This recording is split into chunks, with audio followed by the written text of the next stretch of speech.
So, hello viewers, a very warm welcome to all of you from my side at Judicious. Today's topic is Indian Partnership Act 1932. So, we just start with the discussion.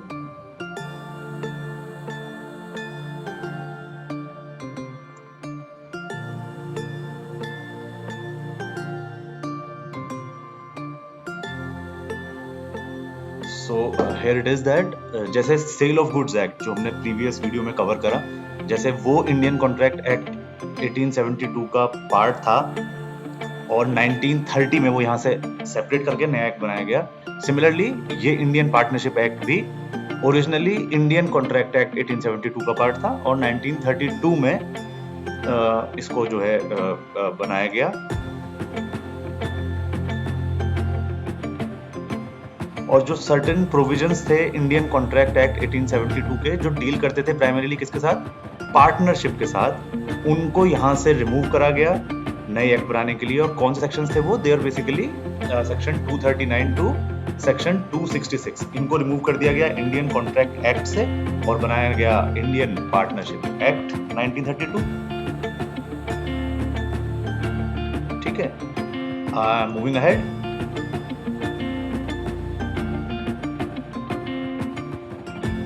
But still आज की date में भी Indian contract act के वो provisions जो partnership से deal करते हैं वो अब भी लीगली एप्लीकेबल हैं, प्रोवाइडेड, एक कंडीशन यहाँ पर ये है कि वो सपोर्ट करें किसको, इंडियन पार्टनरशिप एक्ट को, यानी कि इनके साथ कंसिस्टेंस रहें, कंसिस्टेंसी होनी चाहिए उन प्रोविजंस की। अगर कोई ऐसा प्रोविजन है इंडियन कॉन्ट्रैक्ट एक्ट का जो इनकंसिस्टेंस है with what, with Indian partnership act, that is not applicable, otherwise it is. 1 अक्टूबर 1932 को ये एक्ट केम इनटू फोर्स।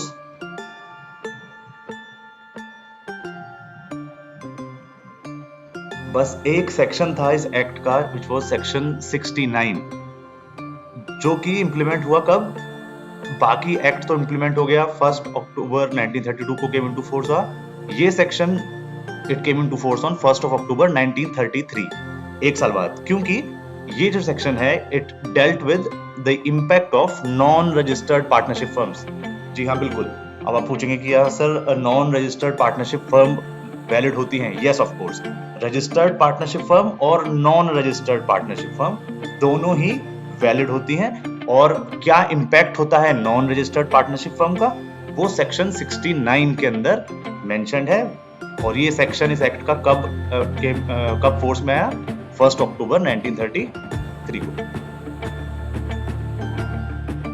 टोटल जो सेक्शंस हैं इंडियन पार्टनरशिप एक्ट के अंदर, they are basically 74 sections in this act.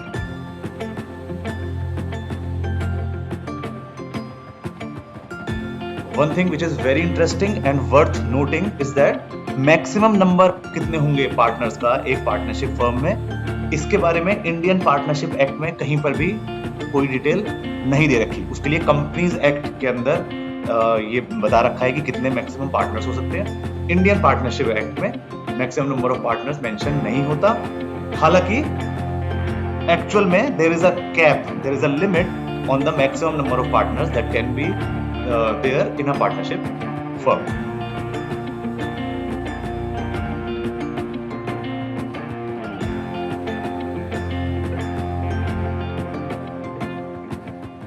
तो चलिए पार्टनरशिप को डिफाइन करते हैं।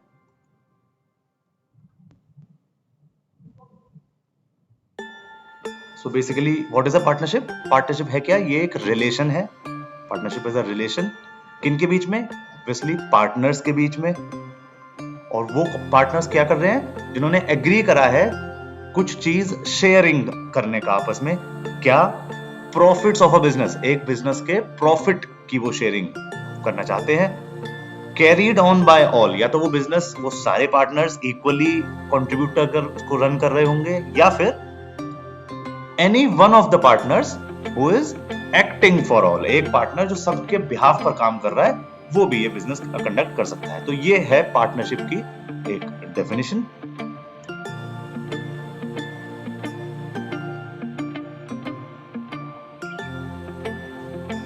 Now let's look at certain features of partnership. Contract का होना जरूरी है, बिल्कुल लीगली बाइंडिंग अगर उसे हमें करना है तो there must be a contract.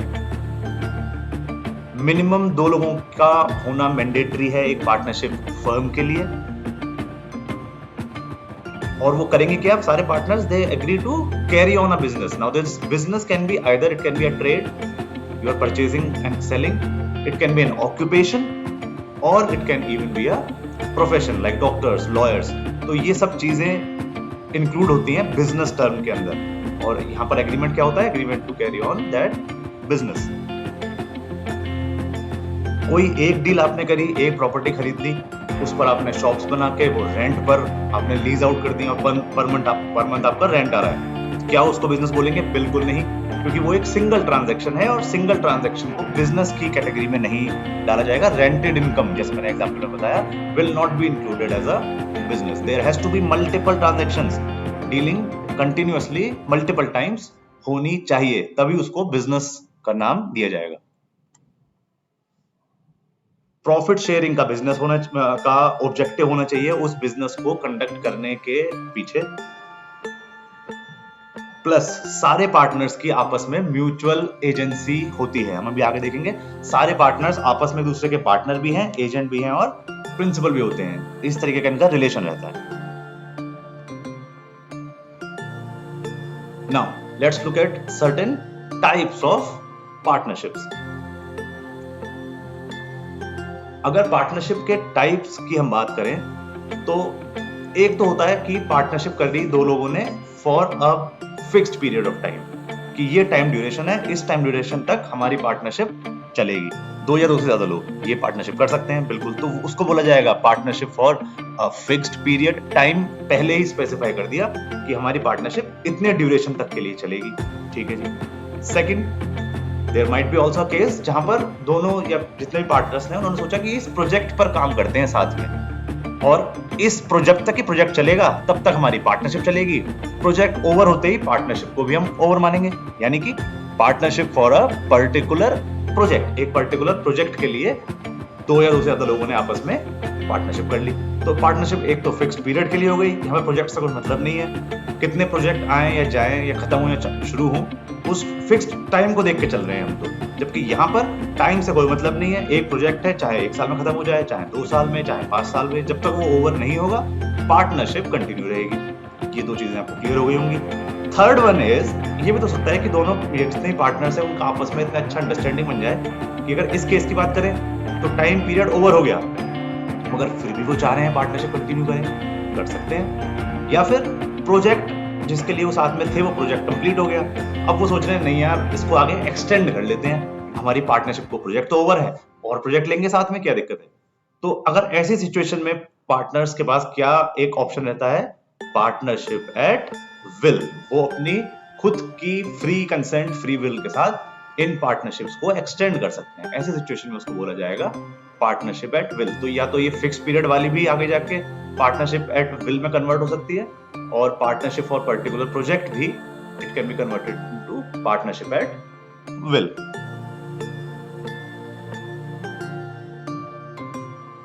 Partnership तो देख ली, अब पार्टनर्स के टाइप्स देखते हैं। एक टेबुलर फॉर्म में आपके सामने आएगा सीरियल, 6 तरह के पार्टनर्स हम डिस्कस करेंगे, सीरियल नंबर लिखा हुआ है 1 to 6, उनके नाम आएंगे, टाइप ऑफ दैट पार्टनर, उसका मीनिंग क्या होगा, क्या वो पार्टनर मैनेजमेंट यानी कि डेली एक्टिविटीज ऑफ बिजनेस में पार्टिसिपेट करेगा या नहीं, यस और नो, वो यहाँ पर आएगा। क्या वो पर्टिकुलर पार्टनर उस बिजनेस के अंदर अपनी तरफ से कैपिटल कंट्रीब्यूशन यानी कुछ पैसे का कंट्रीब्यूशन करेगा या नहीं, वो भी यहाँ पर यस और नो के फॉर्म में देखेंगे। उस पार्टनर का प्रॉफिट एंड लॉस जो पार्टनरशिप फर्म की होगी उसमें शेयर है या नहीं, वो डिस्कस करेंगे, और लास्ट में उनकी लायबिलिटीज क्या होंगी। ऑलराइट, सो सबसे पहले आपकी स्क्रीन पर द पार्टनर्स। टाइप 1 है active partner, type 2 is sleeping या फिर जिसको डोरमेंट पार्टनर बोलते हैं, type 3 is a secret partner, ये क्या होगा बताएंगे, type 4 is a nominal partner, type 5 partner by estoppel, ये हमने एजेंसी के अंदर, और 6 पॉइंट भी बोलेगा पार्टनर बाय होल्डिंग आउट। जिन स्टूडेंट्स ने पिछली वीडियोस देखी होंगी उनको ये समझ में आ रहा होगा, एस्टॉपल और होल्डिंग आउट सुना होगा, कहां पर, एजेंसी के टॉपिक के अंदर। मैं इसका लिंक यहाँ पर I am just attaching the link, of contract of agency. From there you can go and check out these estoppel and holding out. तो यहाँ पर भी इसकी भी बात करेंगे.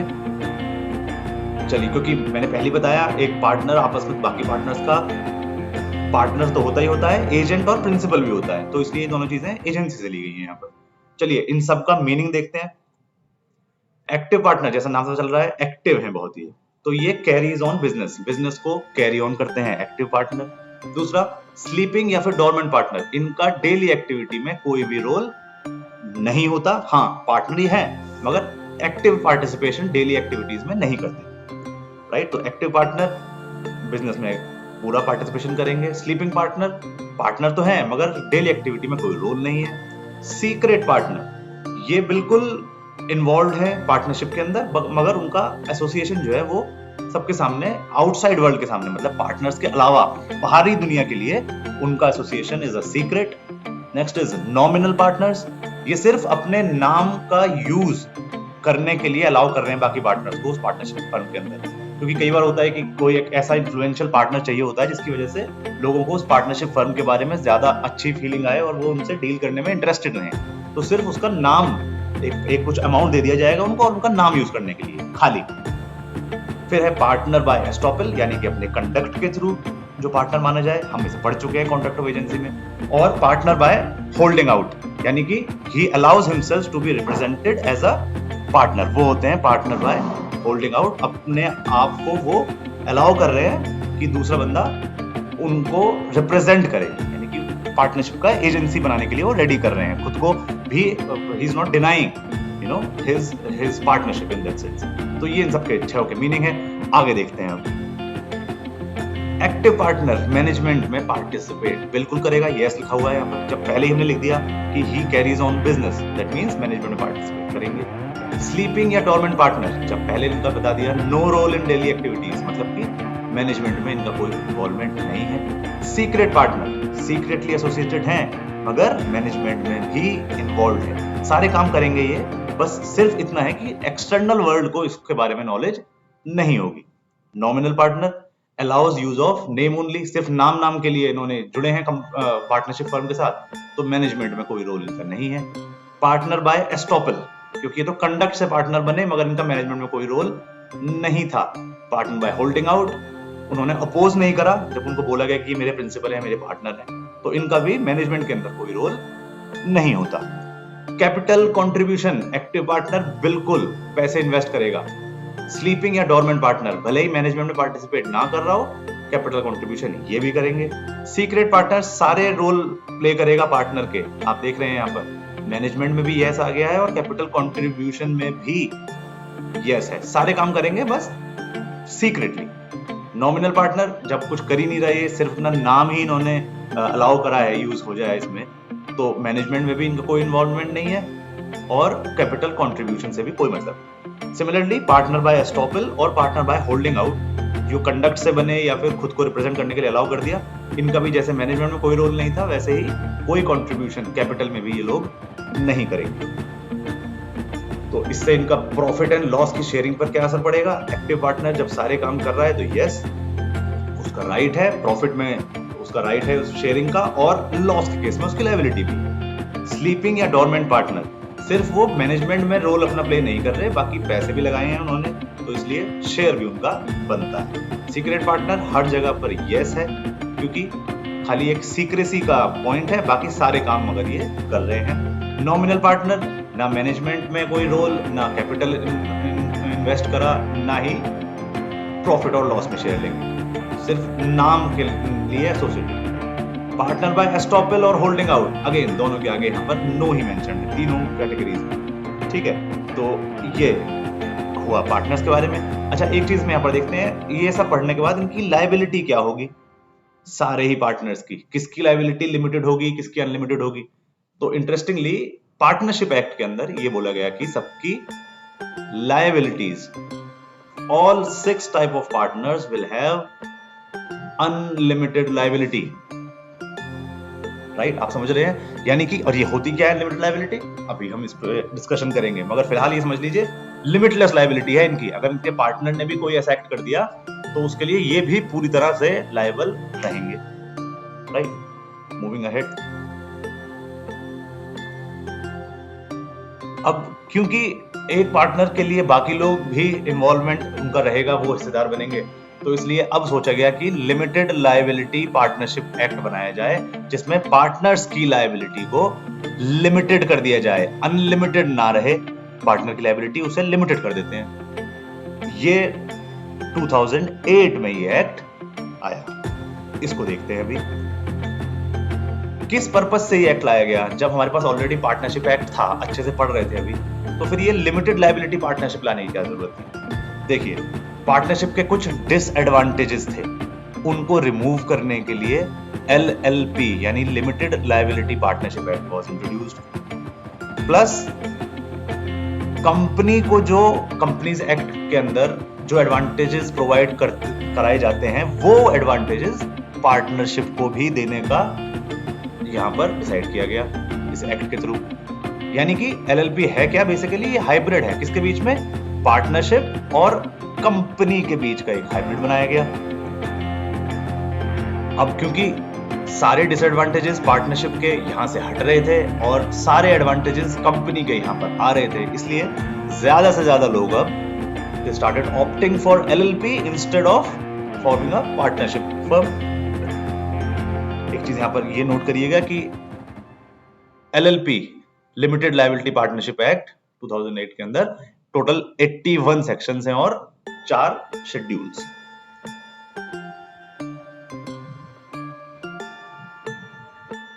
तो अब एक कंपैरेटिव एनालिसिस करते हैं between a partnership act 1932 and LLP act. क्या इनके बीच में अब थोड़ी लड़ाई होगी, और देखते हैं कि इसमें क्या चीज अच्छी है और who is ultimately the winner. सबसे पहले बात करें अगर हम पार्टनरशिप एक्ट 1932 की, यहां पर पार्टनरशिप फर्म का रजिस्ट्रेशन मैंडेटरी नहीं था। याद हो, मैंने इंट्रोडक्शन में अभी बताया, सेक्शन 69 डील ही किस चीज से करता है, the impact of non registered partnership firm. यानी पार्टनरशिप फर्म अगर रजिस्टर्ड नहीं भी है तो भी वो वैलिड तो मानी गई, ठीक बात है।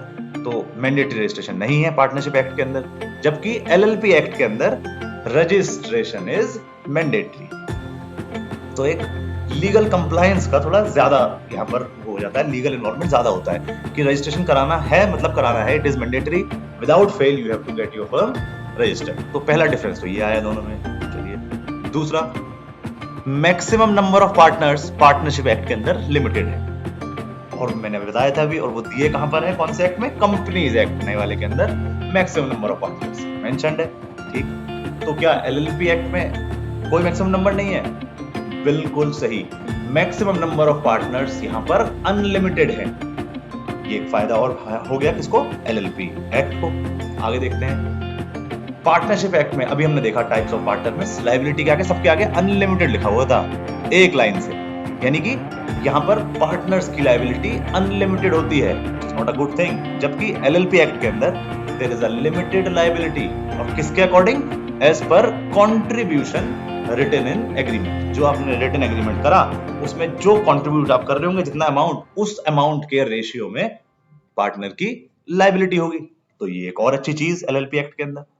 आगे देखते हैं, पार्टनरशिप एक्ट में जो पार्टनरशिप फर्म है वो सेपरेट लीगल एंटिटी नहीं है, जैसे कंपनी में होती है। कंपनीज एक्ट में बोला गया है company is a separate legal entity, मगर पार्टनरशिप एक्ट में पार्टनरशिप फर्म को सेपरेट लीगल एंटिटी नहीं माना गया। जबकि LLP एक्ट में बिल्कुल उसे एक जिसको पार्टनरशिप फर्म को सेपरेट लीगल एंटिटी का टाइटल दिया गया, सेपरेट माना गया पार्टनर से। No perpetual succession, partnership act में परपेचुअल सक्सेशन नहीं है, 2 पार्टनर थे, एक की डेथ हो गई, पार्टनरशिप फर्म खत्म। जबकि LLP एक्ट में बोला गया partners may come and partners may go, but the firm will continue to be into existence, means इसको बोलते हैं परपेचुअल सक्सेशन। आगे भी आएगा, इसको भी फीचर में देखेंगे। आगे देखते हैं, पार्टनरशिप एक्ट में लीगल कंप्लायंस लेस थी, बिल्कुल ऑब्वियसली होगी लीगल कंप्लायंस, लीगल चीजें लेस इन नंबर रहेंगी, क्योंकि यहां पर तो रजिस्ट्रेशन तक ही मैंडेटरी नहीं था, तो कहां से आ जाएगी लीगल कंप्लायंस। जबकि क्योंकि यहां पर रजिस्ट्रेशन मैंडेटरी है, तो लीगल कंप्लायंस ज्यादा है LLP एक्ट के अंदर। Next is no designated partners, जैसे कि कंपनी के अंदर एग्जीक्यूटिव डायरेक्टर होते हैं या फिर जिनके ऐसे डायरेक्टर जो बाकी डायरेक्टर से जिनके पास ज्यादा रिस्पॉन्सिबिलिटी होती है। पार्टनरशिप एक्ट में ऐसा कोई पार्टनर्स का रोल नहीं था कि कोई ऐसा पार्टनर हो जो बाकी पार्टनर्स से ज्यादा रिस्पॉन्सिबल माना जाए, ज्यादा लायबल हो। जबकि एलएलपी एक्ट में कंपनीज एक्ट वाला फॉर्मूला लगा दिया गया, 2 मिनिमम डेजिग्नेटेड पार्टनर होने चाहिए जिनमें से 1 must be a resident in India. तो ये क्लियर आपको दिख रहा है यहाँ पर LLP act is turning out to be a clear winner in this battle between partnership and LLP. Time frame समझते हैं। 12th December 2008 को the act was passed by the parliament. 7th Jan it got the president's assent and it came into force on 31st March 2009. बोलते हम इसको LLP act 2008 है क्योंकि 2008 में ये पार्लियामेंट में पास हो गया था।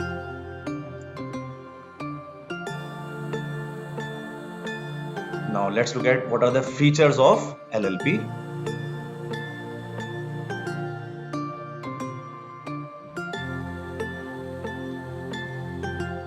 Like I said, there is a perpetual succession. Members may come and members may go, but the partnership will continue. First feature. जैसे कंपनी की आइडेंटिटी वो एक सेपरेट, हालांकि आर्टिफिशियल पर्सन होता है मगर उसकी सेपरेट लीगल आइडेंटिटी होती है। यहाँ पर भी पार्टनरशिप फर्म की सेपरेट माना गया उसको अपने पार्टनर से और उसको सेपरेट लीगल आइडेंटिटी दी गई। म्यूचुअल एजेंसी रहेगी सब पार्टनर्स के बीच में, यानी कि हर एक पार्टनर अपने दूसरे पार्टनर के सामने एज अ प्रिंसिपल भी काम करेगा, एज एन एजेंट भी, और पार्टनर तो है ही relation. So there is a mutual agency. Liability limited रहेगी एग्रीमेंट के हिसाब से, और बाकी पार्टनर्स की मिसडीड के लिए कोई एक पार्टनर रिस्पॉन्सिबल नहीं माना जाएगा। यही कॉन्सेप्ट है लिमिटेड लायबिलिटी का। आर्टिफिशियल लीगल पर्सन, कंपनी अपने नाम पर डिसीजंस ले सकती है बिजनेस से रिलेटेड। कंपनी अपने नाम पर कोई चीज, कोई गुड्स परचेज कर सकती है, सेल कर सकती है, कोई एसेट बना सकती है। तो ये चीज यहाँ पर क्लियर है। कंपनी की एक कॉमन सील हो सकती है, अपना स्टैम्प और अपनी सील बनाकर कंपनी कैन ऑपरेट, यानी कि this partnership firm basically. Designated partners मैंने बताया था, डेजिग्नेटेड पार्टनर्स के पास ज्यादा रिस्पॉन्सिबिलिटी होती है नॉर्मल पार्टनर्स से, तो ये फीचर भी ऐड करा गया पार्टनरशिप एलएलपी के अंदर, जो कि पहले कंपनीज एक्ट में दिया गया था। नंबर ऑफ पार्टनर्स मिनिमम 2, तो ये तो बेसिक रिक्वायरमेंट है, और maximum is unlimited, it can B 100, 200, 300 whatever.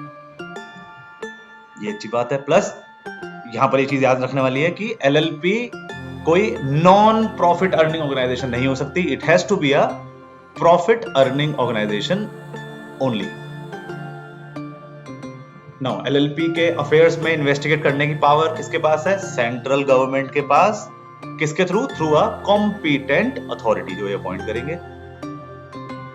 अगर किसी एलएलपी का कॉम्प्रोमाइज या फिर अरेंजमेंट हो रहा है, मतलब कि मर्जर और एक्विजिशन, तो वो किन रूल्स के हिसाब से होगा? It will be as per the LLP act 2008।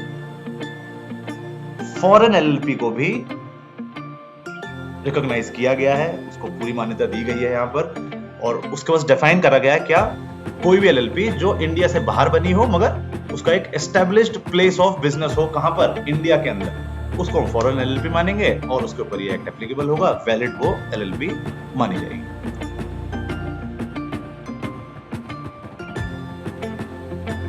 अब इतना पढ़ लिया एलएलपी के बारे में, अच्छी भी लग रही है, पार्टनरशिप से बेटर है। तो अगर एलएलपी बनानी हो तो क्या क्या लीगल रिक्वायरमेंट्स होंगी, क्या डॉक्यूमेंट्स होंगे, वो देख लेते हैं। सबसे पहले तो इनकॉर्पोरेशन का डॉक्यूमेंट जाएगा। मिनिमम 2 पार्टनर बोले थे, तो इसलिए उनको बोला जाएगा यहाँ पर 2 सब्सक्राइबर, मिनिमम 2 से ज्यादा भी हो सकते हैं, ज्यादा तो अनलिमिटेड है, उनके नाम वहां पर दिए जाएंगे। ये डॉक्यूमेंट किसको दिया, किसके पास? रजिस्ट्रार ऑफ स्टेट के पास फाइल करा जाएगा, और एक स्टेटमेंट जाएगी उन सारे सब्सक्राइबर्स की तरफ से कि सारी रिक्वायरमेंट और रूल्स जो एलएलपी को फॉर्मेशन के लिए चाहिए वो सारे हमने फॉलो करे हैं। डॉक्यूमेंट में और क्या क्या होगा? एलएलपी का नाम, कौन सा बिजनेस करेगी वो एलएलपी, एड्रेस और रजिस्टर्ड ऑफिस होगा एलएलपी का, और जितने भी डेजिग्नेटेड पार्टनर्स हैं, राइट, यानी कि वो पार्टनर जो बाकी पार्टनर से ज्यादा उनकी रिस्पॉन्सिबिलिटी रहती है, उनका नेम एंड एड्रेस भी उस डॉक्यूमेंट में मेंशन रहेगा। और ये सारे डॉक्यूमेंट जाएंगे किसके पास फाइल होगा, file with the registrar of state.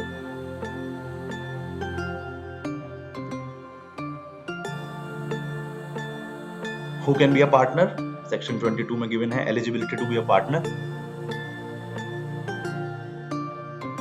The person who subscribed their names to the incorporation documents shall be its partners। जिन्होंने अपना नाम सब्सक्राइब करने के लिए दिया एज अ पार्टनर माने जाएंगे। अगर आपको और पार्टनर ऐड करने हैं, कोई और पर्सन भी आ रहा है पार्टनर बनना चाह रहा है, तो it should be done by and in accordance with the LLP agreement only.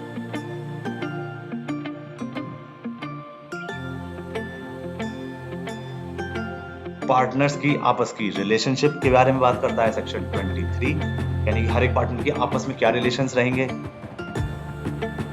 The mutual rights and duties between partners and also between partners and LLP, यानी कि दो पार्टनर के बीच के आपस में क्या राइट और ड्यूटीज हैं एक दूसरे के लिए, वो भी डिफाइन कर रखे हैं। प्लस सारे पार्टनर्स और LLP के बीच के सारे राइट्स और ड्यूटीज, वो सारे के सारे किसके अंडर में आएंगे, they will be governed by the LLP agreement.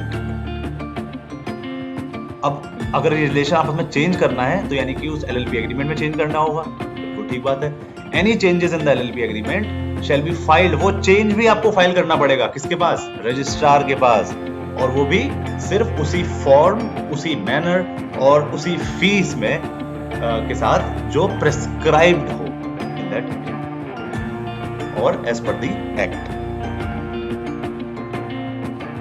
कोई ऐसा रिटन एग्रीमेंट जो LLP के इनकॉर्पोरेशन से पहले बन गया था, वो भी वैलिड माना जा सकता है, प्रोवाइडेड कि वो एग्रीमेंट रेटिफाई कर दिया हो दोबारा से कॉन्ट्रैक्ट ऑफ एजेंसी का, agency bye ratification, link I am attaching over here.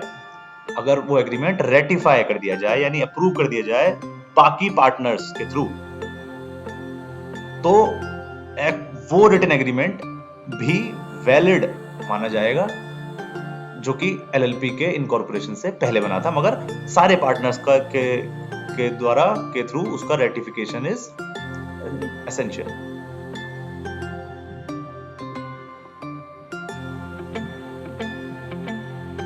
Now what if a partner gives a false statement to the registrar, तो उसके पीछे क्या पेनल्टी भी मिलनी चाहिए, क्या पेनल्टी होगी वो देखते हैं। अच्छा, अगर कोई person, if a person makes a statement which he knows to be false, या तो उसे खुद पता है कि जो मैं स्टेटमेंट दे रहा हूं वो झूठ है, गलत है, या फिर he knows that he does not believe to be true, कि उसे नहीं लगता कि वो स्टेटमेंट सच होगी, ठीक है, दोनों ही केस में क्या होगा, पनिशेबल होगा ये ऑफेंस, इम्प्रिजनमेंट, जेल हो सकती है अप टू 2 years, और अगर फाइन की बात करें तो from minimum ₹10,000 to a maximum of ₹5 lakhs would be the penalty for false statement।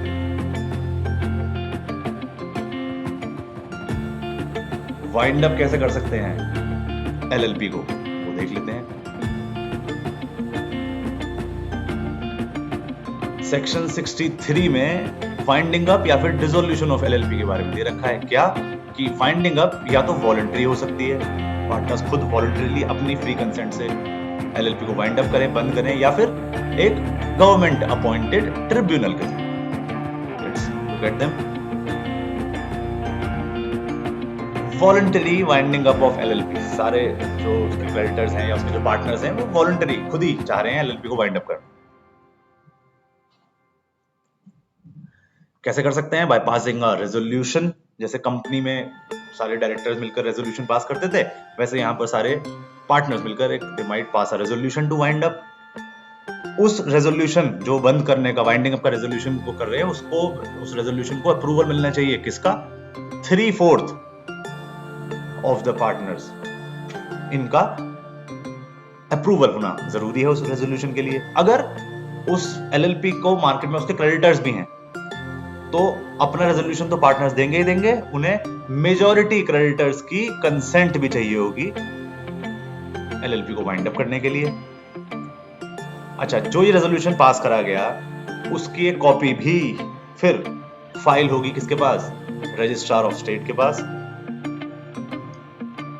और कब से माना जाएगा कि भाई वॉलंटरी वाइंड अप स्टार्ट हो गया है? जिस डेट से वो रेजोल्यूशन पास किया जाएगा उस डेट से हम ये मानेंगे कि वॉलंटरी वाइंडिंग अप कंपनी का स्टार्ट हो चुका है। साथ में एक डिक्लेरेशन चाहिए होगी किनके थ्रू, किनकी साइड से, from the majority of partners, कि that LLP is not being wound up to defraud any person. हमारा इस एलएलपी को बंद करने का पर्पस किसी को के साथ फ्रॉड करना नहीं है। और ये डिक्लेरेशन भी 15 दिन के अंदर अंदर, यानी कि जिस डे से ये रेजोल्यूशन पास हुआ वाइंडिंग अप का, उसके 15 डेज के अंदर ये डिक्लेरेशन, यानी कि हम कोई फ्रॉड नहीं कर रहे, फर्म बंद कर रहे हैं, तो ये डिक्लेरेशन भी रजिस्ट्रार के पास फाइल किया जाएगा। देख रहे हैं कितनी ज्यादा लीगल कंप्लायंस है यहाँ पे। एंड वो सब इसलिए कि ताकि कोई फ्रॉड ना हो, कोई गलत जो है कोई अनड्यू एडवांटेज ना ले ले। लिक्विडेटर विल बी अपॉइंटेड, और फिर उसके बाद एक लिक्विडेटर अपॉइंट होगा। कौन अपॉइंट कर सकते हैं? या तो पार्टनर्स या फिर क्रेडिटर्स, जो एक रिपोर्ट सबमिट करेगा किसके पास? रजिस्ट्रार के पास, एलएलपी के डिसोल्यूशन को लेकर। ये तो हो गया वॉलंटरी वाइंडिंग अप। अब है ट्रिब्यूनल, यानी कि by the act of government भी गवर्नमेंट कैसे एलएलपी को वाइंड अप कर सकती है। सबसे पहला पॉइंट, अगर एलएलपी ने खुद ही डिसाइड कर रखा हो कि जब हमारी एलएलपी वाइंड अप होगी, बंद करेंगे, डिसोल्यूशन करेंगे, तो ट्रिब्यूनल के थ्रू ही करवा लेंगे। पहले ही डिसाइड कर रखा है तो कोई बात ही नहीं है, ट्रिब्यूनल ही करेगा वो काम। सेकंड, अगर 6 महीने से ज्यादा टाइम तक मिनिमम नंबर ऑफ पार्टनर 2 से नीचे हो गया, हमें 2 चाहिए थे, आपको याद होगा maximum number of partners is unlimited, minimum is 2। अगर 6 महीने तक पार्टनर एक ही रहा, दूसरा पार्टनर ही नहीं आया कंसेक्यूटिव 6 मंथ तक, तो भी एलएलपी को वाइंड अप कर सकता है कौन? ट्रिब्यूनल। या फिर एलएलपी अपने डेट पे नहीं कर पा रही, रीपे नहीं कर पा रही, तो भी वाइंड अप करी जा सकती है by the help of by the tribunal. या फिर एलएलपी ने कोई ऐसा काम करा हो जो इंडिया के सोवरेनिटी और इंटेग्रिटी के अगेंस्ट रहा हो, या फिर अगेंस्ट रहा हो किसके? Against the security of state and public order. कोई ऐसा इलीगल या कुछ ऐसी एक्टिविटी में अगर एलएलपी इन्वॉल्व है, तो बिल्कुल राइट है ट्रिब्यूनल के पास एलएलपी को ऐसे में वाइंड अप करने का।